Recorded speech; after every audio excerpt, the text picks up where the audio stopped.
조선 역사에 기록된 수많은 왕비들 중에서도 유독 짧고 비극적인 운명으로 점철된 한 여인이 있습니다. 그녀는 단 하룻밤 만에 왕비의 자리에서 쫓겨나야 했죠.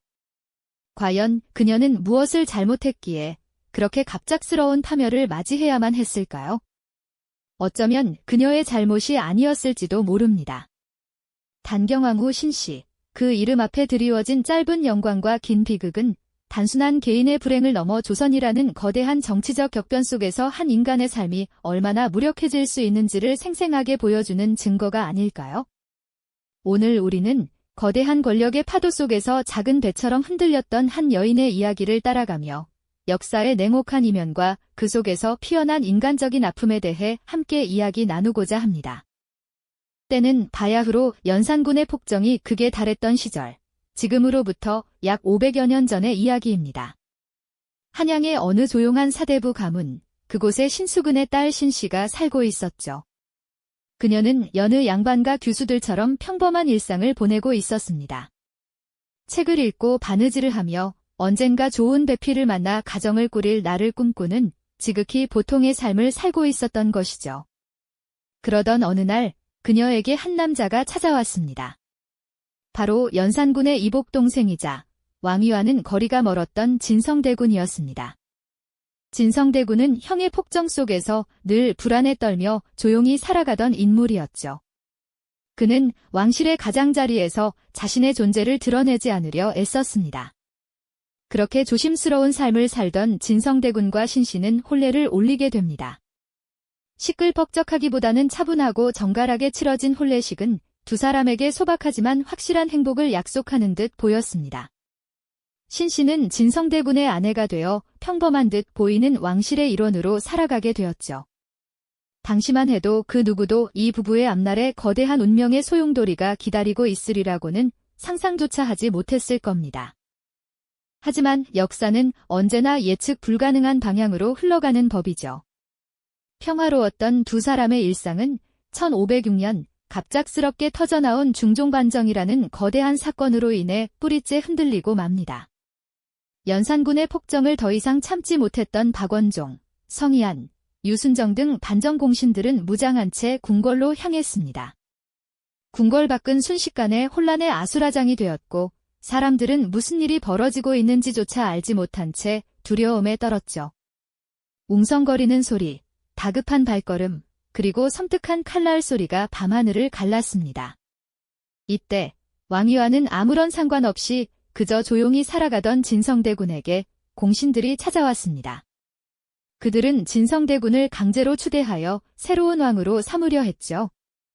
갑작스러운 상황에 진성대군은 극심한 혼란과 두려움에 휩싸였습니다. 그는 왕이 될 생각이 전혀 없었을 뿐만 아니라 자칫 반정에 실패하면 목숨마저 위태로울 수 있다는 것을 너무나도 잘 알고 있었으니까요. 왕궁으로 향하는 가마 안에서 그의 심장은 공포로 얼어붙었을 겁니다. 하지만 이미 거대한 역사의 물결은 그를 왕좌로 밀어올리고 있었죠. 그렇게 진성대군은 조선의 제11대 왕, 중종이 되었습니다. 그리고 그의 아내 신씨 또한 단숨에 왕비의 자리에 오르게 됩니다. 하룻밤 사이에 모든 것이 뒤바뀐 것이죠. 어제까지만 해도 평범한 대군 부인이었던 그녀는 이제 조선의 국모가 된 것입니다. 궁궐의 화려한 의복과 장신구가 그녀의 몸을 감쌌지만 그 속에서 그녀의 마음은 기쁨보다는 알 수 없는 불안감으로 가득 차 있었을 겁니다. 예상치 못한 행운과 동시에 드리워지기 시작한 불길한 그림자, 그것이 바로 단경왕후 신씨의 시작이었죠. 어좌에 앉아 어리둥절한 표정을 감추지 못하는 중종과 그 옆에서 마찬가지로 당혹감과 함께 막연한 두려움을 느끼고 있었을 왕비 신씨의 모습은 어쩌면 그들의 앞날을 예고하는 듯 보였을지도 모릅니다. 이들은 과연 이 새로운 자리에서 행복을 찾을 수 있었을까요? 아니면 이 화려한 왕좌가 오히려 비극의 시작이었을까요? 우리는 이제 그 질문에 답을 찾아 떠나보려 합니다. 안타깝게도 그들의 행복은 채 꽃 피우지 못했습니다. 화려했던 왕좌는 오히려 깊은 그림자를 드리우기 시작했죠. 중종반정이라는 거대한 격변 속에서 왕위에 오른 중종은 사실상 공신들의 꼭두각시나 다름없는 처지였습니다. 그의 권력은 마치 거대한 폭풍처럼 이제 막 왕위에 오른 중종을 거세게 흔들었죠. 왕비 신씨의 아버지 신수근은 연산군의 충신이었고 반정을 반대하다가 역적으로 몰려 처형당한 인물입니다.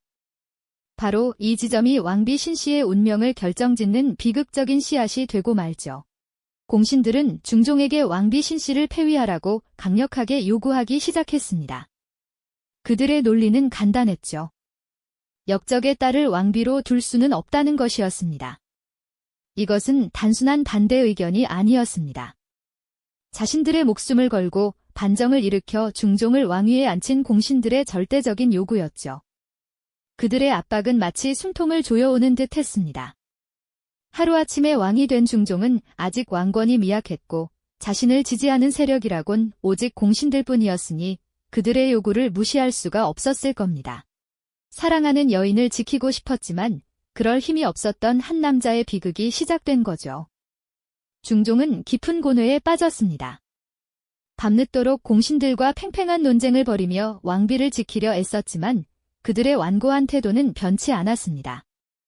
만약 중종이 이들의 요구를 거절한다면 또 다른 반정이 일어날 수도 있다는 무언의 협박이 그의 어깨를 짓눌렀을지도 모릅니다.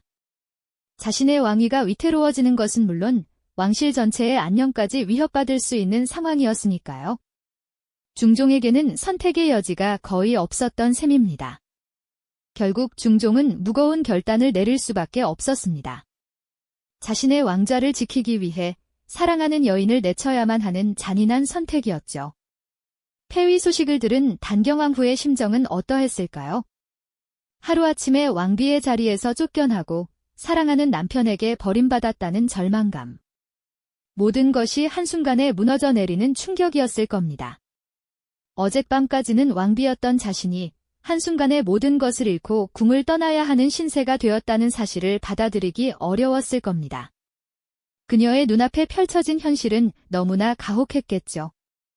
어둠이 깔린 밤, 궁궐의 문이 조용히 열리고 초라한 가마 한 채가 그 안에서 빠져나옵니다. 화려했던 지난밤의 꿈이 산산조각 난 채 그녀는 그렇게 궁을 떠나야 했죠. 그 뒷모습을 쓸쓸히 바라보는 중종의 눈에는 어떤 감정이 서려 있었을까요? 미안함, 무력감, 그리고 어쩌면 그녀를 다시는 볼 수 없을지도 모른다는 막연한 슬픔이었을 겁니다. 사랑하는 사람을 지키지 못하는 왕의 무력함, 그리고 권력의 냉혹한 속성 앞에서 희생되는 한 여인의 운명이 교차하는 순간이었죠. 단 하루 만에 왕비의 자리에서 쫓겨난 단경왕후 신씨, 그녀의 짧고도 비극적인 왕비 생활은 그렇게 막을 내리고 말았습니다. 그녀는 과연 어디로 향했을까요? 그리고 남겨진 사람들에게 이 비극은 어떤 상흔을 남겼을까요? 궁궐 문 밖으로 밀려난 단경왕후 신씨는 모든 것을 빼앗긴 채 쓸쓸한 삶을 시작해야 했습니다. 어제까지만 해도 조선의 국모였던 그녀의 처지는 하루아침에 나락으로 떨어진 것이나 다름없었죠. 화려한 비단옷 대신 수수한 차림으로 궁궐과 멀리 떨어진 사가에 몸을 의탁했습니다. 그녀의 마음속에는 비통함과 함께 한때 사랑했던 중종에 대한 그리움이 깊게 자리 잡았을 겁니다. 혹시나 하는 신락 같은 희망을 놓지 못했을지도 모르죠. 궁궐 문 밖의 삶은 그녀에게 쓸쓸함이란 그림자를 드리웠을 뿐 화려했던 지난날의 흔적은 찾아볼 수 없었습니다. 한편 궁궐에 남겨진 중종의 마음 역시 편치 않았습니다. 그는 사랑하는 여인을 지키지 못했다는 죄책감과 무력감에 시달렸을 겁니다. 밤마다 침전에 홀로 앉아 폐위된 왕비가 머무는 서쪽 산을 하염없이 바라보곤 했다고 전해지죠. 그 산 너머에 자신의 왕비가 있다는 사실이 그에게는 한없는 슬픔으로 다가왔을 겁니다.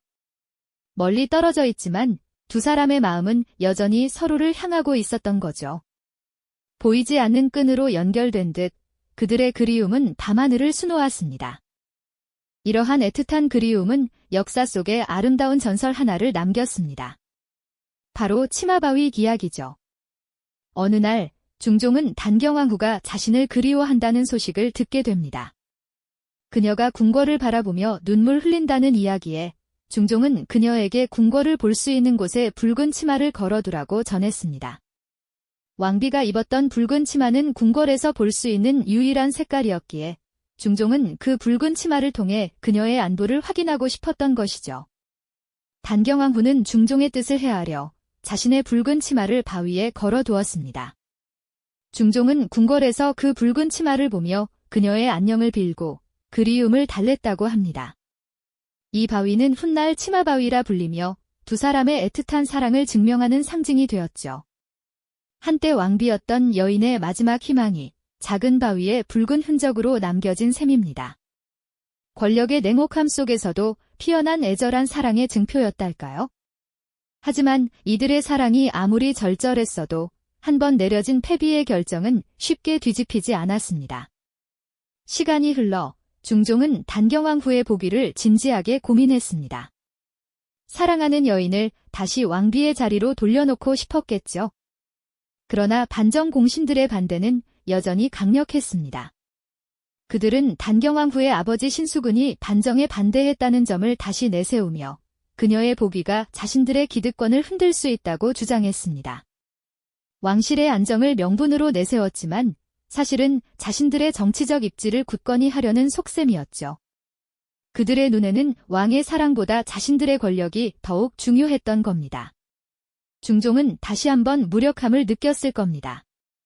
사랑하는 사람을 위해 권력에 맞서려 했지만 이미 공신들에게 장악된 조정에서 그의 힘은 한계가 있었으니까요. 결국 단경왕후의 보기는 끝내 이루어지지 못했습니다. 그녀는 패비의 신분으로 여생을 마쳐야 했고 중종 또한 평생 그녀에 대한 미안함과 그리움을 품고 살았다고 전해집니다. 한 여인의 운명은 거대한 권력의 소용돌이 속에서 그렇게 희생되고 말았던 거죠. 그녀의 삶은 짧은 왕비 생활만큼이나 안타까운 비극으로 기억될 수밖에 없을 겁니다. 역사의 페이지 한 귀퉁이에 쓰디쓴 흔적을 남긴 채 말이죠. 단경왕후 신씨의 이야기는 단순한 옛날 이야기가 아닙니다. 거대한 정치적 경랑 속에서 한 개인의 삶이 얼마나 쉽게 흔들리고 때로는 산산조각 날 수 있는지를 보여주는 가슴 아픈 기록이죠. 권력의 속성은 예나 지금이나 크게 다르지 않다는 것을 우리는 그녀의 비극적인 삶을 통해 다시 한번 깨닫게 됩니다. 한 사람의 존엄과 행복이 보이지 않는 거대한 힘 앞에 얼마나 무력해질 수 있는지를 말해주는 것이죠. 그녀의 이야기는 시대를 초월하여 우리에게 깊은 질문을 던지고 있지 않을까요?